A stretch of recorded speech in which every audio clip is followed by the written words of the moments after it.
बिस्मिल्लाहिर्रहमानिर्रहीम। अस्सलाम वालेकुम। मैं शाहिद सकलैन हूँ। आप मुझे मेरे यूट्यूब चैनल फेसबुक पेज पे देख रहे हैं। आज इतवार का दिन है और 14 जुलाई है। बात करेंगे एंकर आयशा जहां ज़ेब केस के हवाले से। बहुत ही बड़ी खबर, बहुत ही बड़ी डेवलपमेंट इस केस में जो सामने आई, जिसमें मैं गुज़श्ता रोज़ बात नहीं कर सका, आज वो चीज़ आपके सामने रखूँगा। इस केस के हवाले से तमाम हक़ाइक़ हमने आपके सामने रखे। जब भी कोई वाक़या हुआ, जब भी इसकी आगे डेवलपमेंट्स हुई, कोशिश थी वो आपके साथ ज़रूर शेयर करें। लेकिन अब इस मामले में एक नया मोड़ आ गया है, एक नई चीज़ आ गई, और मुझे लगता ये है कि उसमें किसी हद तक जो है वो पुलिस की नाकामी कहूँ या इसको मिली भगत कहूँ, वो सारा मामला है। क्योंकि अब लग ये रहा है कि कल यानी मंडे वाले दिन होपफुली, मुझे बिल्कुल ज़्यादा चांसेस यही लग रहे हैं कि उनके शोहर की जो है वो ज़मानत की दरख्वास्त दायर कर दी जाएगी। गुज़श्ता रोज़ ऐसा अदालत में क्या हुआ, केस में क्या नया मोड़ आया है, क्या इसमें नई सूरत हाल बन गई है, आज की इस वीडियो में ये सारी चीज़ें आपके सामने रखेंगे। वाक़या हुआ बहुत अफसोसनाक मामला, और उसमें जो है उनके ऊपर तशद्दुद हुआ, जो कि तस्वीर से, वीडियो से, सब चीज़ों से प्रूवन था। उसके बाद एक FIR हुई। FIR होने के बाद उनका शोहर गिरफ्तार हो गया। आयशा ने बाकायदा तौर पे SSP अनूश साहिबा से मुलाकात की और उनको सारी तफसीलात बताई। मरियम नवाज साहिबा ने नोटिस लिया और कहा गया कि जिस केस को किसी सूरत भी इस शख्स को स्पेयर नहीं किया जाएगा। गिरफ्तारी हो गई। उसके बाद आगे पुलिस का काम था कि उसने केस तैयार करना था। पुलिस ने क्या किया? पुलिस ने यह किया कि पहले एक बार जब उसको अदालत में पेश किया गया, तो अमूमन ऐसे केसेस में जिस्मानी रिमांड कम ही होता है। लेकिन मैं यहाँ पे आयशा साहिबा के वकला को, जज साहब को भी किसी हद तक जो है वो दूंगा क्रेडिट कि उन्होंने उस शख्स का 2 दिन का रिमांड मंजूर करवा लिया। आगे पुलिस ने इसके ऊपर तफ्तीश करनी थी, लेकिन 2 दिन के बाद जब पुलिस ने पेश किया अदालत में और जज साहब ने पूछा कि आपकी क्या प्रोग्रेस है, तो उसके ऊपर पुलिस के पास कोई जवाब नहीं था। और उन्होंने कहा कि जी हमने इससे पिस्तौल रिकवर करना है जो इसने आयशा के ऊपर ताना था, तो हमें मजीद रिमांड दिया जाए। जज साहब ने कहा कि मजीद रिमांड ज्यादा नहीं दूंगा, 1 दिन का रिमांड दूंगा। इस तरह मिल मिला के 3 दिन का रिमांड जो है वो हारिस का ले लिया गया पुलिस की तरफ से। लेकिन हैरान कुन तौर पे गुज़श्ता रोज भी हफ्ते वाले दिन जब हारिस को 1 दिन का रिमांड पूरा होने पे अदालत में पेश किया गया, तो वहां पर जज साहब ने पूछा कि आपने क्या तफ्तीश की है, आपने क्या रिकवरी की है, आप रिमांड लेकर गए थे। तो पुलिस वहां पे आए बाएं छाएं करने लग गई और अदालत से कहा कि जी हम अभी तक पिस्तौल रिकवर नहीं कर सके हैं, मेहरबानी करें आप हमें मजीद रिमांड दे दें। अब इनके वकला की भी यही कोशिश थी, जाहिर बात है आयशा जहां ज़ेब साहिबा के वकला की, कि किसी हद तक रिमांड ले लिया जाए। इसमें 2 चीज़ें होती हैं, एक तो रिकवरी होती है और साथ साथ इसमें कोई शक नहीं है कि जिस्मानी रिमांड जो मुल्ज़िम होता है उसके लिए जहनी अजियत का, कोफ्त का ज़रूर जो है वो एक बायस होता है। ज़रा पुलिस के पास होते हैं, पुलिस मार भी सकती है, कुछ भी कर सकती है, तो वो चीज़ें होती हैं। बहरहाल जी गुज़श्ता रोज़ क्या हुआ? गुज़श्ता रोज़ जब अदालत ने पूछा कि जी आपने क्या रिकवरी की है, आपने क्या तफ्तीश किया, तो पुलिस के पास कोई जवाब नहीं था। और पुलिस ने कहा जी हमसे तो रिकवरी नहीं हुई, तो आप प्लीज़ हमें मजीद रिमांड दे दें, जो कि ज़ाहिर है अदालत ने नहीं देना था। और फिर वही हुआ, अदालत ने जो है वो आयशा जहां ज़ेब साहिबा का जो शोहर है उसकी जो है मजीद रिमांड नहीं दिया जिस्मानी, और उसको जुडिशल रिमांड पे जेल भेज दिया गया। ये 4 दिन का जुडिशल रिमांड होता है। अब इसके बाद अगला प्रोसेस क्या होता है? अगला प्रोसेस इसमें जाहिर है जब जुडिशल हो जाता होता है, जब तफ्तीश खत्म हो जाती होती है, जब कोई रिकवरी नहीं होती है, और जब ये सारा मामला खत्म हो जाता है और मुल्ज़िम जुडिशल हो जाता होता है, तो उसका दोबारा जिस्मानी रिमांड बहुत कम ही मिलता होता है। अब मुल्ज़िम के पास, जिसके ऊपर ये इल्ज़ाम है, उसका ये हक बन जाता है कि वो अपनी पोस्ट अरेस्ट बेल जो है वो दायर कर सकता है। और जब मेरी इतलात हैं, जब मुझे पता चला है, क्योंकि अब छुट्टी आ गई थी, आगे मंडे का दिन है और फिर उसके बाद मुहर्रम है, मुहर्रम की छुट्टियां हैं, आशूरा की, और फिर उसके बाद जो है अदालतें लगेगी। मेरी इतला ये है कि बहुत ज़्यादा 99% चांसेस हैं कि कल मंडे वाले दिन वर्किंग डे है। जो इनके वकला हैं आयशा जहां ज़ेब साहिबा के शोहर के, वो जो है मंडे वाले दिन इनकी पोस्ट अरेस्ट बेल जो है वो दायर करने जा रहे हैं।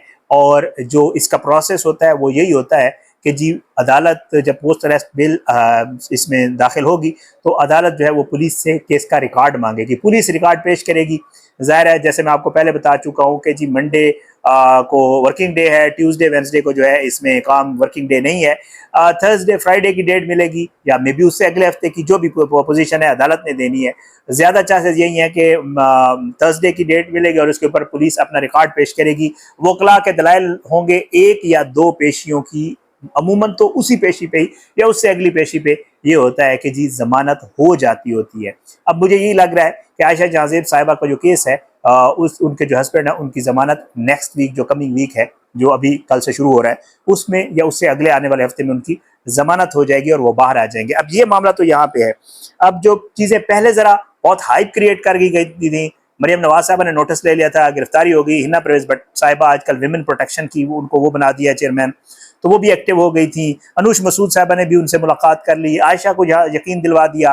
अच्छा, एक चीज जो आयशा ने एप्लीकेशन दी थी वो ये थी कि जी मुझे एक पुलिस एहलकार दिया जाए फॉर माई सिक्योरिटी, कि वो साथ रहे, घर पे रहे, कोई खुदा न खास्ता कोई और मेरे साथ मिसहैप ना हो जाए कुछ, तो वो भी अभी तक उसको नहीं मिला है जो मेरी इतलात है। अब उसके हस्बैंड की तो मुझे लग रहा है कि जमानत होने जा रही है। साथ साथ ये है, एक और चीज भी मैं आपके साथ एक खबर शेयर कर दूं, वो ये है कि जी इनके कॉमन फैमिली फ्रेंड्स हैं, जो फैमिली वाले हैं, उनकी अब ये कोशिश होगी, वो इसमें कूद पड़े हैं, इनके दोस्त भी और इनके फैमिली फ्रेंड्स भी। वो जो है दोनों तरफ राब्ते में है, हारिस से भी राब्ते में है और आयशा जहां ज़ेब साहिबा से भी राब्ते में है।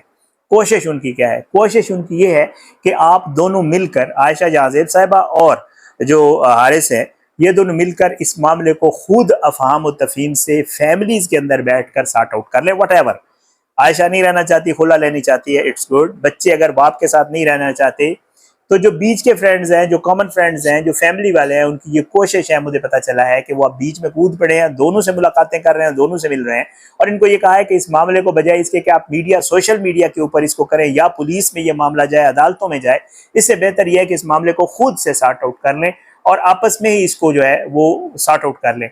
बहुत ज्यादा चांसेस हैं, लग यही रहा है, जाहिर है अब क्योंकि लोग बीच में पड़ चुके हैं, तो इनका ये मामला अब अदालत से आउट ऑफ द कोर्ट कुछ सेटलमेंट की तरफ जाता हुआ, जो मुझे इतलात है, ये जाहिर है पता ये चला है कि ये कोशिश की जा रही है। वो कोशिश किस हद तक कामयाब होती है, आयशा साहबा इस पर कितना मानती है, डिपेंड करता है। मेरी आयशा साहबा से बात नहीं हुई इस हवाले से, कोशिश मैं कर रहा हूँ कि मेरी उनसे बात हो जाए, तो उनका पॉइंट ऑफ व्यू भी मैं जरूर आपके सामने रखूंगा।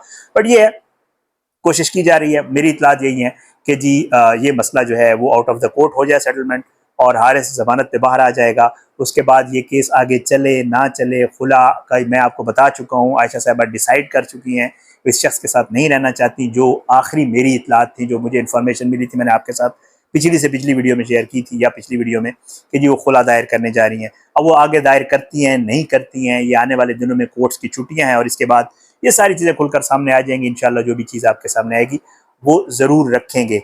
एक चीज़ जो मैंने अपने थंबनेल में भी जिक्र किया और आपके साथ ज़रूर शेयर करूँगा, यहाँ पे पुलिस की जो है वो मिली भगत कह लें या इसको नाकामी कह लें, हैरान कुन तौर पर 3 दिन बंदा उनके पास रहा और उनसे, उस बंदे से वो एक पिस्तौल जिसका FIR में जिक्र किया गया है कि उस शख्स ने वो आयशा के ऊपर ताना था या उसकी कन पट्टी पे रखा था और उसके बाद उसके तशद्दुद करने के बाद फरार हुआ था, पुलिस वो इन 3 दिनों में एक पिस्तौल एक शख्स से रिकवर करने में नाकाम रही है और इस नाकामी का एतराफ़ पुलिस ने बाकायदा तौर पे अदालत के अंदर किया है। तो ये चीज़ सामने आई है। अब इसके पुलिस चाहती नहीं थी वो पिस्टल रिकवर होना, पुलिस से वो हुआ नहीं है, या और कोई वजह है, ये अल्लाह बेहतर जानता है कि पुलिस ने आखिर ऐसा क्यों किया है। इस केस को मैं शुरू से फॉलो कर रहा हूँ। इस केस के ऊपर जो भी हकायक पे मबनी अदालतों में आने वाली जो भी चीज़ें या मुझे जो पता चलती हैं मेरे सोर्सेज से, कोशिश ये होती है वो मिनवान में आपके सामने रखता हूँ। इंशाअल्लाह इस केस के ऊपर अब ये टर्न आया था, एक बहुत बड़ी डेवलपमेंट है। ज़ाहिर है अगर जमानत हो जाती है, बाहर आ जाता है, इनकी out of the court settlement हो जाती है, तो जितना ये एक बड़ा, आपको पता है, मीडिया, सोशल मीडिया के ऊपर इशू बन गया था और लोगों ने इसके ऊपर आयशा को बड़ा सपोर्ट भी किया और उसके शोहर को भी ज़ाहिर है बुरा भला सब कह रहे हैं। उसने जो कुछ भी किया है वो बहुत गलत है, उसने जो कुछ भी किया है वो एक मर्द को जेब नहीं देता, उसने जो कुछ भी किया है ये गैरत का तकाजा नहीं है। किसी औरत के ऊपर हाथ उठाना, मेरा ख्याल से, मैं तो नहीं समझता कि मतलब क्या बंदे में अब और क्या रह जाएगा कि वो किसी औरत पे हाथ उठा ले। तो बहरहाल जी ये सारी चीज़ें थी इस केस में। इंशाल्लाह इस केस के हवाले से और बाकी भी कुछ केसेस हैं। एक और केस जो मैं कवर कर रहा हूँ और वो केस है लाहौर गार्डन टाउन वाला। उसमें बहुत बड़ी डेवलपमेंट आई हुई है और इंशाल्लाह मैं कोशिश कर रहा हूँ कि मेरी अगली वीडियो उसके ऊपर होगी, उसको आप ज़रूर देखिएगा।